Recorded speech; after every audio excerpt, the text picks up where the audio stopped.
My name is Vicki Horton-Russian, and I am the cosmetology instructor for Cosmetology 1120. This is Nail Technology Foundations, Chapter 10. This is Part 3, and we left off last week at our layout that you guys should have done for your triptych board, and make sure that you are ready to explain it and why you did it in the way that you did it. Make sure it's designed for efficiency, account for all your shop needs, you know, from the beauty bar.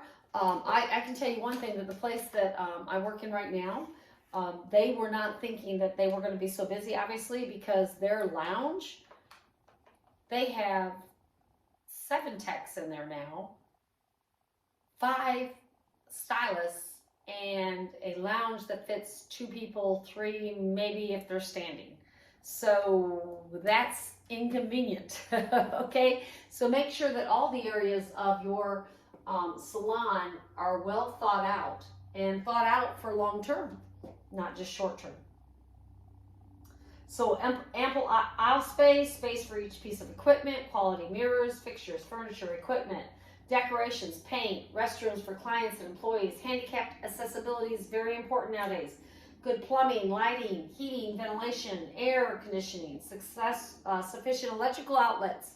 Okay, current adequate services for all equipment, storage areas, display areas, attractive furnishings, and comfortable reception and waiting area. All that is so important. All right, personnel. Your personnel is your staff or your employees. That's what your personnel is. The size of your business will determine the size of your staff. Smaller establishments often employ personnel who are expected to perform more than one type of service. So if you've got, you know, like in our salon, we have nail techs and stylists. So one person doesn't have to do everything. Everybody has a job. Some people do just pedicures, some people do manicures, some people do gel polish, some people do sculpture, some people do eyebrows, some people do facials. So everybody can do something different. Not one person has to do multiple jobs. When interviewing potential employees, consider the following: their level of skill. What is their educational background? When was the last time they attended an educational event? That's why it's important, guys, to go to the hair shows, to take extra educational classes, because it'll look good on a resume. How long have they been in the industry? What can they bring to the organization beyond their technical skill? So when you're hiring employees, a good business person will look for somebody that has extra coming with them, okay? And they're willing to use the extra. Personal grooming, do they look like professionals? You would consult for professional grooming services. In the establishment that we're in, if you don't look really nice, it's not an asset to them, okay? You need to look really nice. You need to look really professional. So we can't come in with our hair all messed up. Well, I haven't done my hair today. I'm feeling well. I don't even know how to act tired. But we don't do that, because that's not the establishment that we are. We're in a high-end establishment. They pay good money for their services, and they want somebody that looks the part, okay? And if you look the part, then they think you can do the part. So for nail techs, you don't have to have nails. Don't get me wrong, you don't have to have nails, but you need to look the part. You need to look decent. You need to look like you're a professional. Our nail techs don't wear old smocks, and they wear fancy shirts. I'm telling you, they look the part. They look the part. People want to, oh man, they take care of their bodies. They eat right. I'm telling you, it makes a difference. All those little things make a difference in a high-end place. It makes a difference, and it's worth it, because I don't get $2 tips. I get $20 tips, $40 tips, $80 tips. That's the difference between just a little place and a high-end place. I'm telling you, it's amazing. It's amazing, the difference in the wages, just in the tips. So, personal grooming, okay, images as it relates to the business, make sure it's the same images. They are mostly positive and not negative. And their responses to any questions, do they seem self-motivated or self-directed? And are you going to have to push them, or are they motivated? Overall attitude, are they mostly positive or mostly negative in their responses? Communication skills, are they able to understand your questions? Because if they can't understand your questions, then they're going to have a hard time with clients. work history? Have they been at a previous business for many years, or are they hopping from shop to shop? Okay, and people know, trust me. We lost a lady not too long ago, and somebody says, yeah, we heard she went from shop to shop. You know, that's just not a good name. It's not a good brand to put on you. You don't want that. You don't want that in this business. You branded as that. You must be willing to share your success with your staff whenever it is financially feasible to do so. You can do this in a number of ways. Make it your top priority to meet payroll obligations and the allotment of funds. That comes first. So what is the first thing? Meet payroll. I don't care what else needs. You got to meet their payroll. You got to meet their payrolls. They have to be paid. It will also be your largest expense. Whenever possible, offer hardworking and loyal employees as many benefits as possible. I can't tell you how many times that Anita has given me extra money on my check. Like when I stayed till 11 o'clock.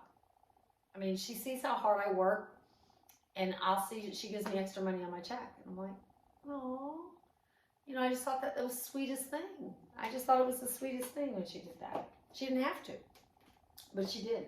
Provide staff members with a schedule of employment evaluations. Make it clear what is expected of them if they are to receive pay increases.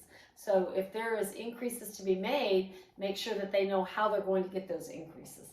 Create and stay with a tipping policy. It is a good idea both for you and your employees and your clients to know exactly what is expected. It's also important to be familiar with tax laws around tipping. Listen, in the other places that I worked, I never had a tip jar up there. I just didn't. You know what I'm saying? I just didn't have a tip jar. I just didn't have my tip jar up. Now I have a little tip jar, and I put a $20 bill in every morning when I go and work. Give me an idea of how much to tip. I don't put a $5 bill in there. I put a $20 bill in there. Sometimes I'll put a 20 and a 10.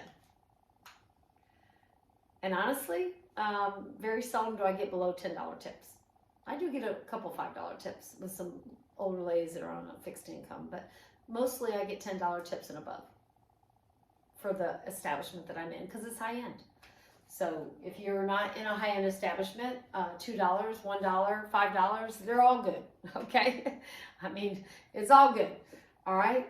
A lot of times the haircuts, I would get $2 tips in a country town, and that was awesome. But now, I don't get less than a $5 to $6 tip for a haircut now.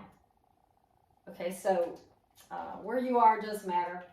Where you're working does matter. Your establishment does matter, because the higher end the establishment, the higher tips that you will make. Because they know when they go in there, that's what they're paying for. Put your entire pay plan in writing. That helps, and that's why we're doing the business plan. Put everything in writing. Create incentives by giving your staff opportunities to earn money, prizes, or tickets to educational events and trade shows. Rewards can inspire employees to achieve even more. And it does. It inspires them when you're nice to them. Create business policies and stick to them. Everyone should be governed by the same rules, including you. So make sure you have the same rules for everyone. All right. Managing personnel. As a new business owner, one of your most challenging tasks will be managing your staff. At the same time, leading your team can also be very rewarding. All right, because you can do different things with them. Oh my Lord, if you're a nail technician and you have nail technicians, you can have them come in. Okay, you know, we're going to start work at 7 o'clock every morning, and we're going to watch an inspiring video on a different nail that inspire them. Give them a good word every morning. It doesn't have to be a Bible word. Just give them a good quote every morning. I have on my station, know your worth. And I'm going to change it when I feel led to, but right now, know your worth. Just a good positive statement. And what does that say? Everybody's important. Everybody's important. And then I follow through with actions. I treat everyone well. If managing people does not come naturally, don't despair.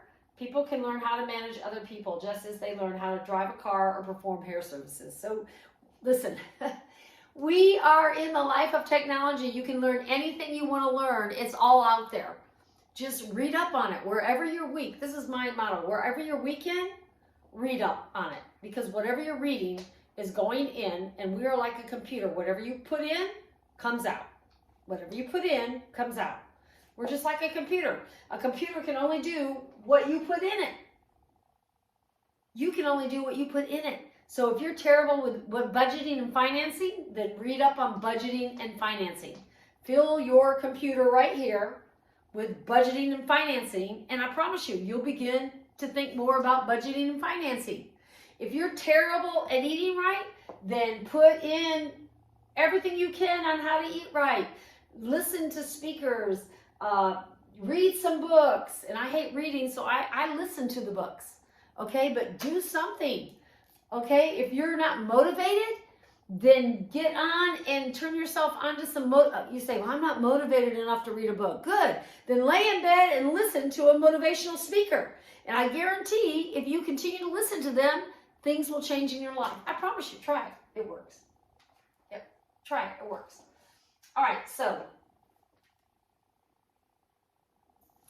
human resources, HR is an entire specialty in its own. It is not only covers how you manage employees, but also what you can and cannot say when hiring, managing, and firing.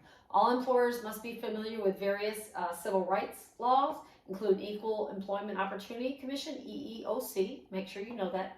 Equal Employment Opportunity Commission. Also, ADA, regulation, the Americans with Disabilities Act, which pertains to hiring and firing as well as business design for accessibility. Every business should have a written personnel policies and procedure manual, and every employee must read and sign it. If you choose to use a payroll company, they can provide HR services and employee manuals for a nominal fee. The more documented systems you have for managing human resources, the better. And if you looked at one of your assignments from one of the videos before, this might help you out. What we just read, you might want to listen to it again. All right, front desk. One of the most important areas in a salon is your front desk. It's the operations center of the business. The best business employ professional and receptionists to handle the job of answering phones, scheduling appointments, greeting clients, and attending to clients' needs. Most people say, oh, you know, I want to get a reception job because it's easy. No, it's a very hard job if you do it right. Very hard job if you do it right. I'm telling you. You got to be good with people. You got to be polite. You got to be patient. You got to be quick. You got to multitask if you're in a busy place. Yeah. The reception area is the first impression. That's the first person that any of your clients are going to see. You want someone good up there. And since the reception area is the first thing clients see, it needs to be attractive, appealing, and comfortable. This is your business nerve center, where retail merchandise will be on display, where the phone system is centered, where financial transactions will be carried out, and where your receptionist will stand should you employ one. They're not going to sit. Don't have a receptionist that sits. Have one that stands, and then have maybe a high chair back behind the bar where she can sit when there's no one there, but get her to where she stands. Okay, there's something about that. Make sure that the reception area is stocked with business cards and prominently displayed price lists that shows at a glance what your clients should expect to pay for your services. Okay, and that, listen, that is so important. Clients want to know what they're going to pay for the service. The receptionist, in addition to filling the crucial role of greeter, the receptionist handles other important functions, including answering the phones, booking appointments, informing beauty professionals that a client has arrived, preparing daily appointment information for your staff, recommending additional services and products to your clients. The receptionist should have a thorough knowledge of all the retail products carried by the shop so that they can also serve as a salesperson and information source for clients. If they don't know any of that, or if you don't give them the information, they're not going to know it. So if you want your business to be successful, then you need to give the information to the receptionist.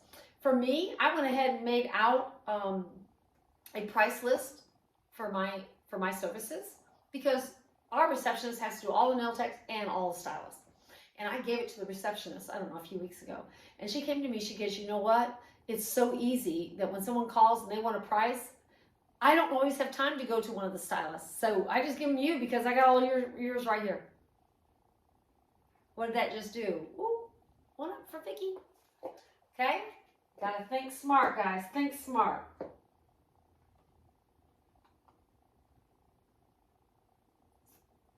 All right, so for booking appointments, the key duty of the reception is booking appointments. This must be done with care. because services are sold in terms of time on the appointment page. She has to be really smart. How long is it going to take Vicki to do this service? Because when it takes Marlon to do his color, it takes Vicki a little bit longer. So you have to know the different stylists, the different nail techs, and how long it takes them.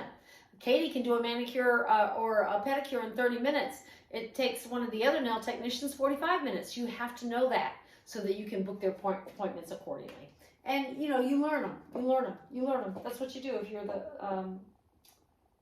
I honestly, I don't think the receptionist gets paid enough where we work, unless she pays her double, because she works double. She really does. Booking appointments is primarily the receptionist's job, but when they are not available, the owner or manager or one of the other professionals in small businesses can help with scheduling.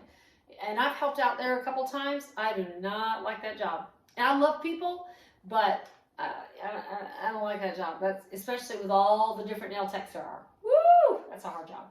Hard job. I done it though. I do it though. She knows I do it. The appointment book. The appointment book helps professionals arrange time to suit their clients' needs. Should accurately reflect what is taking place in the salon, spa, or barbershop at any given time. In larger establishments, and reception prepares the appointment schedule for staff members, and our receptionist even calls the clients for the next day. She calls every client for the next day to give them a reminder. That's amazing. That's awesome. Our receptionist is amazing. Good planning. The majority of beauty businesses is handled over the phone. It is. Most business is handled over the phone. Good planning, because it can be noisy. Business calls to clients and suppliers should be made at a quiet time of the day or from a quiet area of the shop. Telephone etiquette is as follows. Use a pleasant telephone voice, speak clearly, and use correct grammar. That's etiquette. A smile on your face will be reflected in your voice and counts for a lot. Just a smile. Show interest and concern when talking with a client or supplier. Be polite, respectful, and courteous to all, even when people may test the limits of your patience, and they will. You work with the public, they're going to test the limits of your patience sometimes. Be nice anyways. Be tactful. Do not say anything to irritate the person on the other end of the line. Incoming telephone calls. An incoming call is often your client's first impression of your business. Clients usually call ahead for appointments with a preferred beauty pro, but may call to cancel or reschedule. The person answering the phone should have the necessary telephone skills to handle these calls. Answer the phone promptly. If you do not have the information requested by the caller, either put the caller on hold or get the information, or offer to call the person back with the information as soon as possible. And if they're calling to reschedule, don't get defensive. Just say, oh, okay, when would you like to reschedule? Be very polite. Don't let them think that they're a burden, because people are never a burden. Booking appointments by phone. When booking appointments, write down the client's first and last name. What do you write down? Their first and last name, their phone number, their email address. You got to have a way to get a hold of them, and the service booked. And that way, if you write down the service booked, P for pedicure, M for manicure, G for gel, GM for gel manicure, GP for gel pedicure. Okay, when you write that down, that way they know what the service is, because when they come in the morning, they're going to look at the book and see what they got. And you just got to name down a phone number, but you don't have a haircut or a color or a highlight or what it is. It's hard to book out what you got to do for them. If the client cannot come in at any of, okay, so if someone calls to ask for an appointment with a particular professional on a particular day or time, make every effort to accommodate that client. If that beauty professional is not available, handle the situation in one of the following ways. Number one, you suggest another time for that professional. If the client cannot come in at any of those times, suggest another professional. If the client is unwilling to try another professional, offer to call the client if there is a cancellation in the desired time. Handling complaints over the phone. This is a really hard one. Over the phone is a lot harder than in person. Handling complaints, particularly over the phone, is a difficult task. Caller is probably upset and possibly short-tempered. Respond with self-control, tact, and courtesy. Remember, a soft answer turns away wrath, so just softly answer them back. No matter how trying the circumstances, only then will the caller feel that they have been treated fairly. The tone of your voice must be sympathetic and reassuring. Your manner of speaking should convince the caller that you are really concerned about their complaint. Do not interrupt the caller. Let them get it all out. After hearing the complaint in full, try to resolve the situation quickly and effectively. And so for the last thing to do for this part 3 is list the 4 elements of a successful salon, spa, or barber shop, and then tell me about them in detail.